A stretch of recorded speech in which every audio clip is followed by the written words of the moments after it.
Cinema जगत में यूं तो अपने दमदार अभिनय से कई सितारों ने दर्शकों के दिलों पर राज किया है, लेकिन एक ऐसा भी सितारा हुआ जिसे सिर्फ दर्शकों ने ही नहीं बल्कि पूरी फिल्म इंडस्ट्री ने भी राजकुमार माना। और वे थे संवाद अदाकारी के बेताज बादशाह कुलभूषण पंडित उर्फ राजकुमार। पाकिस्तान के बलूचिस्तान प्रांत में 8 अक्टूबर 1926 को जन्मे राजकुमार स्नातक की पढ़ाई पूरी करने के बाद मुंबई के महिम थाने में सब इंस्पेक्टर के रूप में काम करने लगे। एक बार रात में गश्त के दौरान एक सिपाही ने राजकुमार से कहा कि हुजूर, आप रंगढंग और कद काठी में किसी हीरो से कम नहीं हैं। फिल्मों में यदि आप हीरो बन जाएं तो लाखों दिलों पर राज कर सकते हैं। और राजकुमार को सिपाही की ये बात जच गई। राजकुमार मुंबई के जिस थाने में कार्यरत थे, वहां अक्सर फिल्म उद्योग से जुड़े लोगों का आना जाना लगा रहता था। एक बार पुलिस स्टेशन में फिल्म निर्माता बलदेव दुबे कुछ जरूरी काम के लिए आए हुए थे। वह राजकुमार के बातचीत करने के अंदाज से काफी प्रभावित हुए और उन्होंने राजकुमार से अपनी फिल्म शाही बाजार में अभिनेता के रूप में काम करने की पेशकश की। राजकुमार सिपाही की बात सुनकर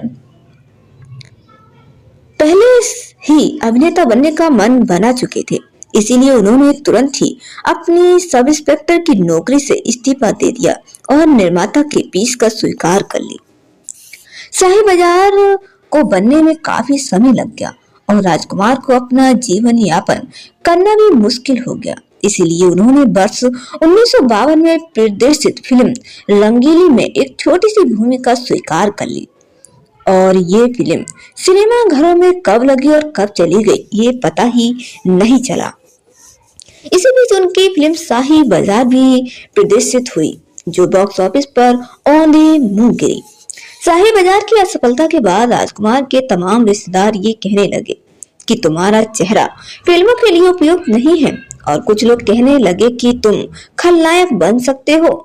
वर्ष 1952 से 1957 तक राजकुमार फिल्म इंडस्ट्री में अपनी जगह बनाने के लिए संघर्ष करते रहे।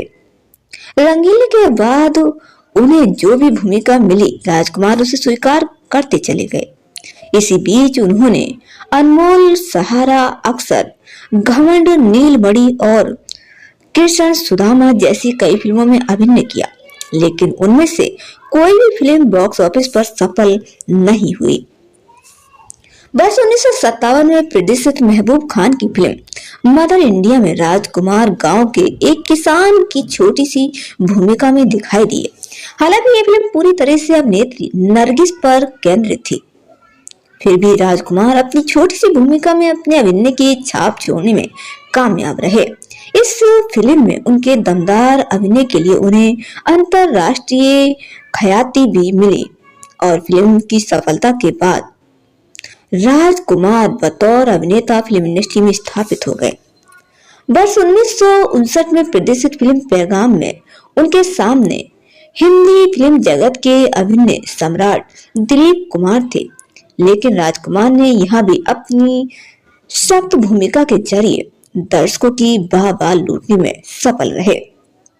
इसके बाद राजकुमार दिल अपना और प्रीत पराई 1960 में घराना, 1961 में गोदान, 1963 में दिल एक मंदिर और 1964 में दोज का चांद, 1964 में जैसी फिल्मों में मिली कामयाबी के जरिए राजकुमार दर्शकों के बीच अपने अभिनय की ढाक जमाते हुए ऐसी स्थिति में पहुंच गए जहां फिल्म में अपनी भूमिका स्वयं चुन सकते थे। वर्ष 1965 में प्रदर्शित फिल्म काजल की जबरदस्त कामयाबी के बाद राजकुमार बतौर अभिनेता अपनी अलग पहचान बना ली। वर्ष 1965 में बी.आर. चोपड़ा की फिल्म वक्त में अपने लाजवाब अभिनय से वह एक बार फिर से अपनी ओर दर्शक का ध्यान आकर्षित करने में सफल रहे।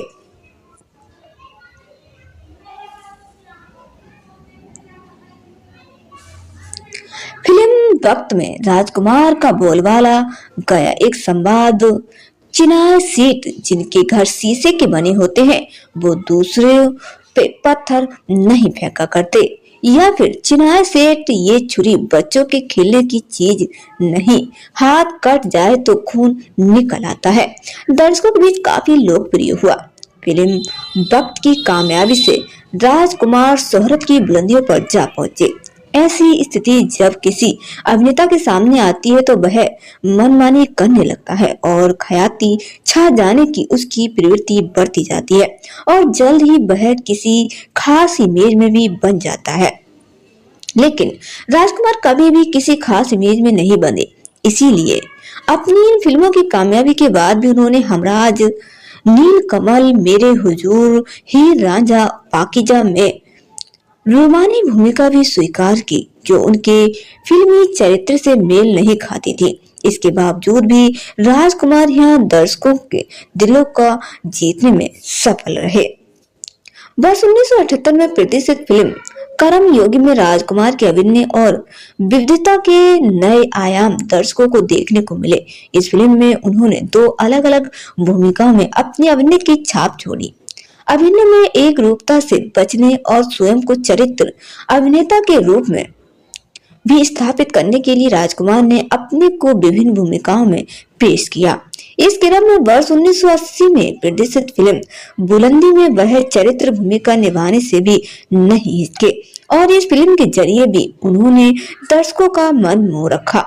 इसके बाद राजकुमार ने कुदरत, धर्म काटा, सरारा, राज तिलक, एक नई पहेली, मरते दम तक, सूर्या, जंगबाज, पुलिस पब्लिक जैसी कई सुपरहिट फिल्मों के जरिए दर्शकों के दिलों पर राज किया। वर्ष 1991 में प्रदर्शित फिल्म सौदागर में राजकुमार के अभिनय के नए आयाम देखने को मिले। सुहास घई की निर्मित इस फिल्म में राजकुमार 1960 में प्रदर्शित फिल्म पैगाम के बाद दूसरी बार दिलीप कुमार के सामने थे और अभिनय की दुनिया के इन दोनों महारथियों को टकरार देखने के लायक था। 90 के दशक में राजकुमार ने फिल्मों में काम करना काफी कम कर दिया।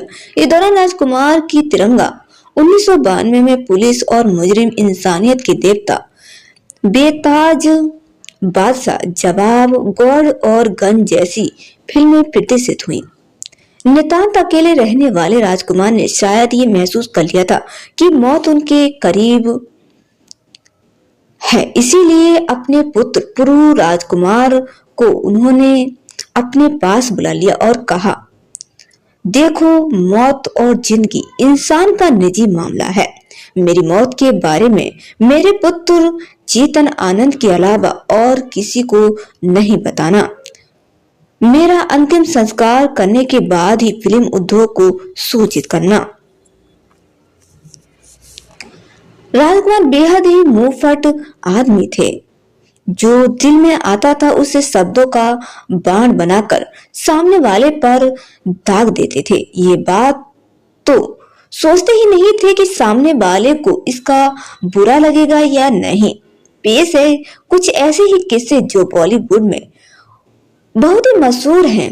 ये इतने सही हैं या गलत हैं ये तो हम नहीं बता सकते, लेकिन इन्हें खूब चटकारे लेकर सुनाया गया था। एक बार का किस्सा है, राजकुमार और गोविंदा एक फिल्म की शूटिंग कर रहे थे। गोविंदा झकाझक सेट पहने हुए थे। राजकुमार के साथ शूटिंग खत्म होने के वक्त बता रहे थे। राजकुमार ने गोविंदा से कहा, यार तुम्हारी सेट ही बहुत ही शानदार है। चीची इतने बड़े आर्टिस्ट की ये बात सुनकर बहुत ही खुश हुए। उन्होंने कहा कि सर आपको ये सेट पसंद आ रही है तो आप रख लीजिए। राजकुमार ने गोविंदा से सेट ले ली। गोविंदा खुश हुए कि राजकुमार उनकी सेट पहनेंगे। 2 दिन चीची ने देखा कि राजकुमार ने उस सेट का एक रुमाल बनाकर अपनी जेब में रखा हुआ है। एक पार्टी में भी ऐसा ही किस्सा हुआ। बप्पी अक्कड़ राजकुमार से मिले। अपनी आदत के मुताबिक बप्पी ढेर सारे सोने से लदे हुए थे। बप्पी को राजकुमार ने ऊपर से नीचे तक देखा और फिर कहा, वाह शानदार, एक से एक गहने पहने हो, सिर्फ मंगलसूत्र की कमी रह गई है। बप्पी का मुंह खुला का खुला ही रह गया। ऐसे ही एक बार जीनत अमान फिल्म इंडस्ट्री में फेमस हो गई थी। दम मारो दम गाना धूम मचा चुका था। फिल्म निर्माता अपनी फिल्मों में जीनत को साइन करने के लिए मरे जा रहे थे। एक पार्टी में जीनत की मुलाकात राजकुमार से हुई। जीनत को लगा कि तारीफ के दो चार शब्द राजकुमार जैसे कलाकार से सुनने को मिलेगी। जीनत को राजकुमार ने देखा और कहा कि तुम इतनी सुंदर हो, फिल्म में कोशिश क्यों नहीं करती। ये बात सुनकर जीनत का क्या हाल हुआ होगा, समझा ही जा सकता है।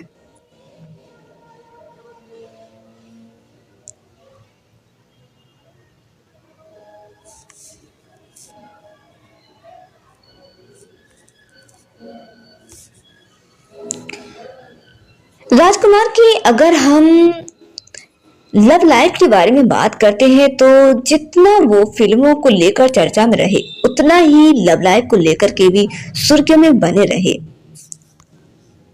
कहा जाता है कि राजकुमार हेमा मालिनी के प्यार में पड़ गए थे। अभिनेता उनके बहुत ही बड़े प्रशासक थे। राजकुमार हेमा मालिनी को इतना पसंद करते थे कि जब उन्हें लाल पत्थर में कास्ट किया गया था तब उन्होंने निर्देशक FC मेहरा बैजंती माला की जगह हेमा मालिनी को कास्ट करने के लिए कहा था।